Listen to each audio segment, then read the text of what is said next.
के लिए ऐसे तंत्र को भेजा, ऐसे तंत्र को और भेजा। पहले क्या दिया उसने? स्वरूप दिया, समानता दी, आत्मा दी, पाप आया, खलास, सब चीज मिट गया, सब चीज खत्म हो गया। जब उसने फिर क्या एक तंत्र और दिया, और उस तंत्र के द्वारा ताकि हम मनुष्य खुद को बचा सके। अब हम बचाएंगे अपने आप को, वो नहीं बचाएगा, हम बचाएंगे। हमको तंत्र दिया है, और उस तंत्र को क्या कहते हैं? अनुग्रह। Hallelujah, praise the Lord.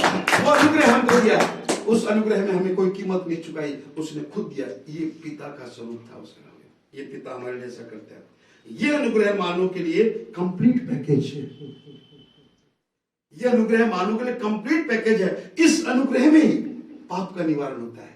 जो उसका पाप जो हमको लेके आया ना, पाप का निवारण होता है। और क्या होता है?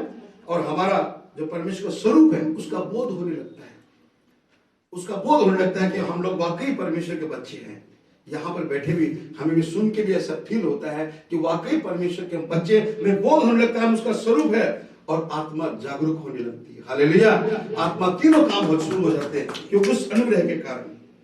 ये अनुग्रह क्या है और कहाँ मिलेगा? सवाल उठता है, कौन पावे अनुग्रह? कहाँ मिलेगा अनुग्रह? ध्यानपूर्वक सुने। परमेश्वर का स्वरूप परमेश्वर की योजना में था, जो हमको स्वरूप दिया। प्लानिंग करेছিলেন ঈশ্বর কইছে আমার সিনা মানু হব লাগে, আমার সিনা समानता था कि वो एक योजना करेছে তেতিয়া। वो योजना में उसका स्वरूप है, हम अपना स्वरूप हमको दिया है। और आत्मा उसकी फूंक में था। जब आदम के अंदर फूंक मारा, वो थी आत्मा। और अब उसका अनुग्रह एक जीवंत साक्षी है, जिंदा साक्षी है उसका अनुग्रह। कोई बातें नहीं है। पढ़े एक बार यूहन्ना 1:17। तो जिंदा साक्षी क्या है? यूहन्ना 1:17।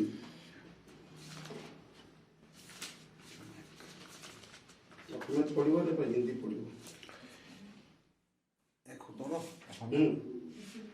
कारण मुसीर द्वाराई विधान दिया हल, किंतु अनुग्रह और सत्यता यीशु ख्रिस्टर द्वाराहे आहिल। यस, अनुग्रह और सत्य यीशु के द्वारा ही आया, यानी यीशु मसीह ही अनुग्रह है। तो पढ़े और क्या लिखा है हिंदी में? क्या लिखा पढ़िए। इसीलिए कि व्यवस्था तो मूसा के द्वारा ही, व्यवस्था तो मूसा जी से, ठीक है सर, परंतु अनुग्रह और सच्चाई यीशु मसीह के द्वारा पहुंची। वो अनुग्रह यीशु मसीह है, ठीक है। तो ये संसार में भौतिक और आत्मिक दोनों क्षेत्रों में जूझते हुए मानवों के लिए, दोनों क्षेत्र में जूझते हुए मानवों के लिए सबसे उत्तम उपहार है, इसे परमेश्वर ने भेजा।